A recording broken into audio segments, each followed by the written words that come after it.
पाया पडतो तुमच्या लोक फार फायदा करून घेतात आपला. काम आहे तोपर्यंत फार गोड बोलतात. आपण फार सुंदर मातीत जन्माला आलेली लेकरं आहेत. आपल्याकडे स्वाभिमान असला पाहिजे. आपण क्वार्टरीसाठी आणि कोंबडीसाठी साहेब साहेब नाही केलं पाहिजे. आपली ताकद लय मोठी आहे. 56 लाख कोटीचा तख्त शंभूराजांना मुघल देत होते. दादा आकडा ऐका, आकडा येईल. हे कळलं त्यालाच कळलं महाराज. 56 लाख कोटीचा तख्त शंभूराजांना मुघल देत होते. बलिदान दिवस चालू आहेत याची जाण तुम्हाला असेल. हे जे दिवस चालू आहेत हे बलिदान दिवस आहेत. हा बलिदान मास आहे. 42 हे जे 42 दिवस आहेत, कमीत कमी या दिवसात तुम्हाला ज्ञात असलं पाहिजे की या दिवसांचा अधिकार काय.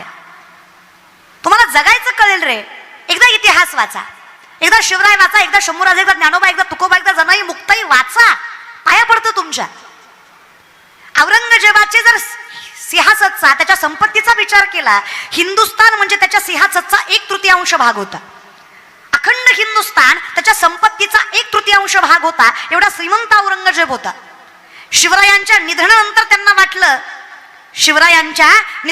त्याला वाटलं इनका तो मसीहा गया अब इनको कौन वाली है, इनका तो मसीहा गया अब इनको कौन वाली है. कुछ दिन की बात है दक्कन पैरों के नीचे हो गया, कुछ दिन की बात है दक्कन पैरों के नीचे हो गया. सपना औरंगजेब का हिंदुस्तान मुट्ठी में लेने का पूरा होगा. बहुत गुरूर किया इन मराठों ने हम पे, अब देखेंगे. असं स्वप्न बघणारा औरंगजेब 9 वर्ष लढत होता. किती वर्ष? 1 नाही, 2 नाही, 3 नाही, 4 नाही, 9 वर्ष लढत होता. ताकद लक्षात घ्या तरुण मंडळी. 9 वर्षात शंभूराजानं एकही गड किल्ला मुघलांच्या हाती लागू दिला नाही. ही ताकद त्या रक्तात होती, ताकद त्या माणसात होती रे. हे शंभूराजे इतके ताकदवर, बुद्धिवंत, निष्ठावंत, विचार कौशल्य असणारं व्यक्तिमत्व मुघलांच्या हाती लागलं कसं? आजच्या सारख्या कुणीतरी 2-4 धर्माला कलंक लावला, 2-4 पैशासाठी, 2-4 जमिनीच्या तुकड्यासाठी धर्म घाण टाकला आणि माझं शंभूराजे मुघलांच्या हाती लागले. जे आजचे 2-4 करतात तेही पहिलं कुणीतरी केलं तर एवढा ताकदवर राजा मुघलांच्या हाती लागलाच नसता. माझ्या माऊलींच्या साक्षीला असताना तुळापूर तीर्थक्षेत्र संगमाच्या ठिकाणी बांधलेले शंभूराजे, साखळ दंडाने बांधलेले शंभूराजे. अरे त्या साखळ दंडानंही वाटावं चुकलं आमचं, ज्यांना बांधलंय आमच्याने, आमचा अधिकार नाहीये तेवढा. पण काय सांगावं, अहो ज्याने मारावं त्याच्या डोळ्यातून पाणी यावं, इतका त्रास शंभूराजांना द्यावा. मारणाऱ्यानं सांगावं जहापणा माफ करना, छोटी मुंह बड़ी बात कर दूंगा. जहापणा माफ करना, छोटी मुंह बड़ी बात कर दूंगा. इतने राजे देखे, इतने महावीर देखे, इतने बलरान देखे, इतने महाराज देखे, इतने वीर देखे, इतने शूरवीर देखे, लेकिन शिवा के बच्चे की जैसी औलाद आज तक इन आंखों ने नहीं देखी. क्या बंदा है, किस मिट्टी से बना है खुदा जाने. इतना मारा, इतना जलील किया, हाथ मरोड़े, पाँव मरोड़े, नाखून खड़े, जिस जगह पे मारा उस जगह पे नमक लगाया. कि क्या बात, कि वो मुंह से एक बात निकाले. 3 प्रश्न विचारले फक्त शंभूराजांना. स्वराज्य का खजीना किधर है, जिन लोगों ने हमसे गद्दारी की उनका नाम और इस सल्तनत को सलाम. शंभूराजांना एकही प्रश्नाचं उत्तर दिलं नाही. स्वराज्याचा खजिना पाहिजे तुला, अरे जा त्या रायगडावर माझ्या शिवरायांच्या चरणाशी स्वराज्याचा खजिना ठेवलाय, घे जेवढा घ्यायचा तेवढा. त्या निमित्तानं माझ्या बापाच्या चरणाला मस्तक लागल औरंग्या तुझं, तुझ्या जीवनाचं कल्याण होईल. घे स्वराज्याचा खजिना, रायगडाच्या पायथ्याशी ठेवलाय. संभा बहुत बोल रहे हो, जिन लोगों ने हमसे गद्दारी की उनका नाम बताया. अरे श्वासात श्वास आहे तोपर्यंत गद्दारी करणारी औलाद नाही. जे माझ्या मातीसाठी लढले, तो धर्म, पंथ, जात, कुळ, गोत्र कुठलंही असू द्या, जे माझ्या मातीशी निष्ठावंत राहिले ते माझेच बाहुबंद. शंभूराजांनी प्राणपणाला लावला पण नावं सांगितली नाही. आणि सल्तनत को सलाम, हे स्वप्न तुझं स्वप्नच राहणार आहे. औरंगजेब म्हणतोय संभा बात मान लो, जिंदगी से हाथ कवा बैठोगे, इतिहास कहेगा जीत कर भी हार होगी. औरंगजेब की इतना जलील किया, इतना मारा, फिर भी संभा उसके सामने नहीं झुका. बात मान लो, सल्तनत का शहनशाह बना दूंगा. तसंही नाही ऐकलं, प्राणपणाला लावला तसंही नाही ऐकलं. अरे काढलेलं मांस कुत्र्याला खाऊ घातलं आणि सांगितलं ही लायकी आहे तुमची. झाड साली काढतात तशा अंगाच्या साली काढल्या, रक्ताच्या डोहा अंगावर न वाहताय, झालेल्या जखमेला त्रास व्हावा, तिखट मीठ चोळलंय, सळई आगेत घातली, तळपत सळई नजरेत घुसणार आहे, 2 बोटाचं अंतर आहे, आखरी बार पुचराव संभा बात मान लो, जिंदगी से हाथ कवा बैठोगे. अरे मृत्यूला घाबरणारी अवलाद आमच्या हिंदू धर्माची नाही, काळाच्याही मस्तकावर तांडव करणारी जात आहे. अरे रक्त एवढं श्रेष्ठ आहे, जिथं जिथं शंभू राजाच्या रक्ताचा थेंब सांडला तिथं तिथं नवीन शंभू राजा उभा टाकल्याशिवाय राहणार नाही. एवढी ताकद या रक्तात आहे. घाबरवतोस कोणाला? संभा बात मान लो, नहीं तो यार पार हो जाएगी. अरे तुझ्यात काय ताकद आहे ती लाव. काय मारायचं मार, काय जीवाची लाही लाही करायची ते कर. जोपर्यंत अंगात शेवटच्या रक्ताचा थेंब आहे, जोपर्यंत श्वासात श्वास आहे, तोपर्यंत हा शिवबाचा छावा तुझ्यासारख्या हलकट कुत्र्यासमोर नजर झुकवणार नाही. अवलाद छत्रपती शिवरायांची. तुम्ही टाळ्या तरी वाजवा, एवढं तरी करा. त्या बिचाऱ्यांनी प्राणपणाला लावला, आमची निस्ती मड्याला राखण बसल्यात. अरे कीर्तन चालू आहे, आपण हे बघा, आयुष्यात आनंद घ्यायचा तुमच्या हातात आहे. आम्ही करून करून काय शकतो? तुकोबा म्हणला, मी विचारलं का हो तुकोबा एवढं सामर्थ्य तुम्हाला मिळालं कसं? तुकोबा म्हटले फार सोपं आहे. म्हण करा रे प्रसन्न सकल सिद्धीचे साधन.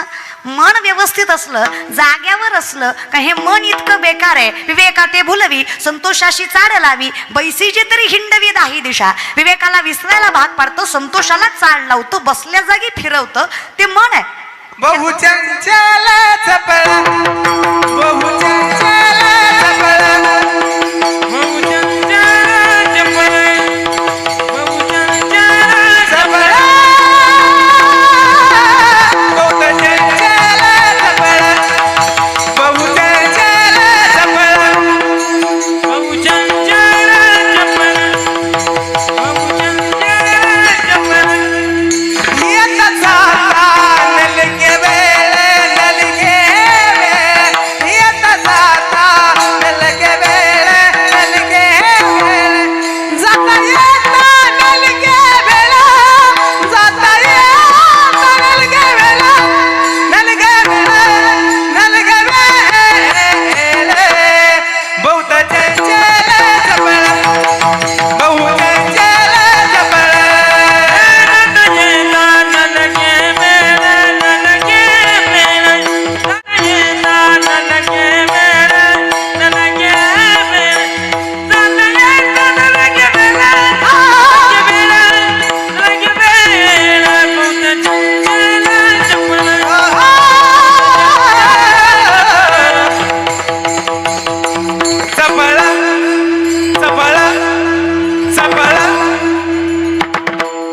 चंचल चपळ जाता येता न लगे वेडा, न लगे वेडा, न लगे वेडा.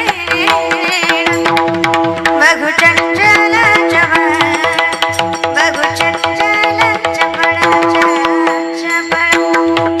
विचित्र मन आहे बघा, पण याला स्थिर करायची ताकद आहे. आता कोठे धावे? तुझे चरण देखली आहे. जो इथे आला त्याला सगळ्या गोष्टीची मुक्तता आहे, प्राप्तता आहे. आणि महाराज तुझे तर मोक्षाचं साधन आहे. मग आम्ही विचारलं, एवढं फिरून फिरून मोठेपणा करून आम्हाला कळलं नाही. स्वाभिमान आम्हाला टिकवता आला पाहिजे, अभिमान आम्हाला नाकारता आला पाहिजे. आम्हाला आमचं अस्तित्व कळलं पाहिजे. ज्या तुकोबारांचा अभंग त्या तुकोबारा सुद्धा म्हणतात, तुका जरी सहज बोले वाणी, त्याच्या घरी वेदांत वाहती पाणी. तुकोबारांचं सहज बोलणं सुद्धा वेदांताला पाणी व्हायला लावणार आहे. इथे स्वाभिमान असलाच पाहिजे. आम्ही दैवाचे स्वाभिमान आहे. आमच्याकडे होईन भिकारी, पण पंढरीचा ताकद लक्षात घ्या ना. ताकद फार आहे हो माळेत. ज्याच्या गळ्यात तुळशीची माळ आहे ते मरत नाही, बरं का? ज्याच्या गळ्यात तुळशीची माळ आहे ते मरत नाही. तुम्ही म्हणले काही बोलता का ताई? डोळ्या देखत किती पेटलेली बघितली, मरत कसं नाही? मी कुठं म्हटलं मरत नाही? मरत नाही याचा अर्थ मरत नाही असं नाही. मरत नाही याचा अर्थ मरत नाही असं मरत नाही. लक्ष देऊ नाही का बरं? ज्याच्या गळ्यात तुळशीची माळ आहे तो व्यक्ती कधी आपातकालीन मरणाने मरत नाही, तो फक्त नियतकालीन मरणाने मरतो. ही ताकद त्या तुळशीच्या कंठाच्या माळेमध्ये असते. नाही मरत तो. लल्लाटी जे लिहिले न पुसेगा काही केले. 5व्याच दिवशी 6वी माथ्यावर जन्म मृत्यू लिहिते. कितव्या दिवशी माय? माय तुम्ही तरी बोला गे. जाते ह्यांनी तर काय, ही काय विरोधी पक्षातल्या नेत्यावणीच बघायले माझ्याकडे. तुम्ही तरी बोला माय, खरं आहे की नाही? 5व्या दिवशीच माथ्यावर 6वी आयुष्य. म्हणून जुन्या बायका 12 दिवस तरी लेकराचं तोंड जगाला दाखवत नव्हत्या. बारशालाच लेकरू दाखवायच्या. येड्या नव्हत्या त्या. तुम्ही लय शहाणे. तुम्ही लेकरू जन्मला की तिसऱ्या सेकंदाला फेसबुकला पोस्ट टाकता, baby is come, okay, like subscribe and share. नाही खरंय दाद्या, तुझंच खरंय. काही गोष्टीला नियम असतो. बिनधास्त सोशल मीडिया बिनधास्त वापरायचा.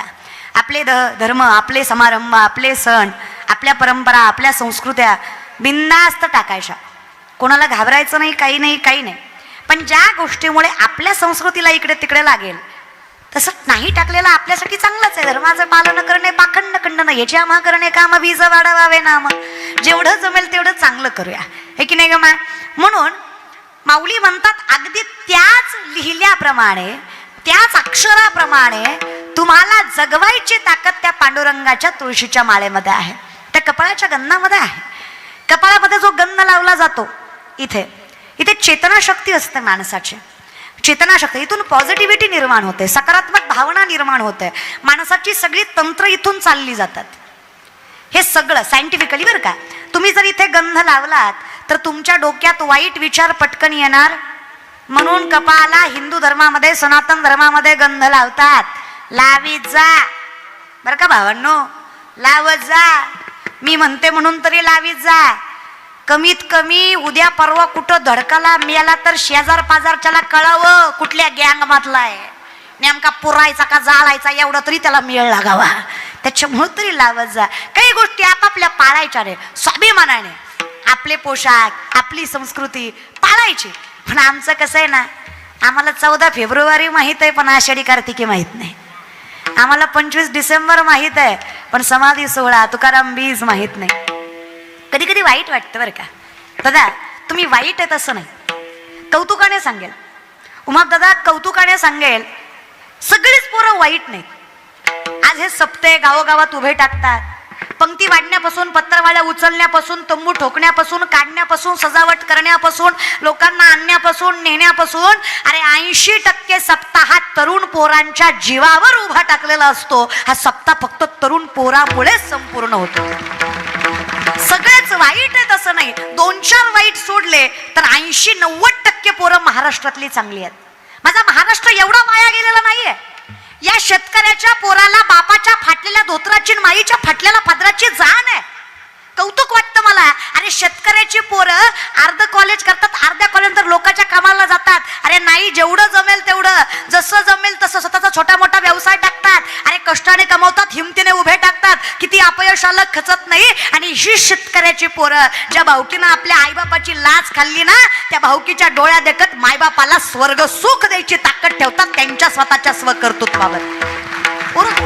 वाईट नाहीत. आणि हे बघा, करायचं म्हटलं ना काही होतं, लहानाचं मोठं करायची ताकद आपल्यात पाहिजे, असलीच पाहिजे. काय अवघड आहे मला सांगा. 14 विद्या 64 1400 वर्षाचं वय ज्या चांगदेव महाराजाचं, ते 5 वर्षाच्या मुक्ताईच्या चरणावर मस्तक ठेवतात. मुक्ताईचे प्रथम शिष्य चांगदेव महाराज. बरं, ताकद कमी आहे का त्या माणसाची? मेलेल्या मण्याला जिवंत करायची ताकद आहे, सोपं नाहीये. पण ताकद लक्षात घ्या, जिथे काही निष्ठा आहे, नामसाधना आहे, तो काही करू शकतो. द्वारकेचा राणा, योग याग विधी येणे नोहे, वायाची उपाधी, धम्म धर्म नलगती सायास जावे वनांतरा, सुखे येतो घरा, फक्त हरिमुखे. जगाच्या मालकाचं नाम किती मोठी साध्यता देतं रे. कर ना विचार मायबाप. 22-23 वर्षाची पोरगी मी, काही एका पायावर भरून तपश्चर्या केली वय वनात जाऊन. होय अंजनगावकर, बोलत जा ना. नाही तुम्हाला जिरवायचीच का माझी? म्हणजे किती तुमच्या पाया पडायची वेळ तरी तुम्ही निस्तच माझ्या तोंडाकडे नासक्या कांद्यावणी बघताय. अरे नका रे, काय वाटोळ केलंय मी तुमचं? बोलत जा ना जरा, बोलत जा बरं. हा मला सांगा, काय केलं मी? काही नाही रे दादा. तुमच्या लेखीत आणि माझ्यात काय फरक आहे? आज एवढं लेखी इथं व्यासपीठावर उभा आहे, काय फरक आहे दादा? मला सांगा, सांगा गोष्ट दादा, काय फरक आहे? दिसण्या वागण्या बोलण्यात काय फरक आहे? फरक एवढाच आहे दादा. दारात तुळस आहे, घरात विठ्ठल आहे, मुखात नाम आहे, हातात ज्ञानेश्वरी आहे, गाथ्याचं वाचन आहे. अरे संतांचं चिंतन आहे, प्रेमे भावे चरणावर मस्तक पांडुरंगाच्या. आज अख्खं जग आमच्या चरणावर मस्तक ठेवतंय का? तर आम्ही त्याच्या चरणावर मस्तक ठेवलं. काय दिलं नाही विठ्ठलाने? सुख, समृद्धी, संपत्ती, ऐश्वर्य, नाव, प्रगती, अरे सगळ्या गोष्टीची स्थिरता दिली. काय दिलं नाही मला सांगा ना. तुम्हीच विचार करा. सगळं देतो रे जगाचा मालक. काय अपयश वाट्याला यायचं येऊ द्या, काय संकट पदरात पडायची पडू द्या, अरे काय लोकांनी नावं ठेवायचं ठेवू द्या, काय भाऊकीनं पाय खेचायचे खेचू द्या, फक्त विश्वास पांडुरंगावर ठेवा. जी लोक अपमान करतात तीच लोक सन्मान करतात. विश्वासात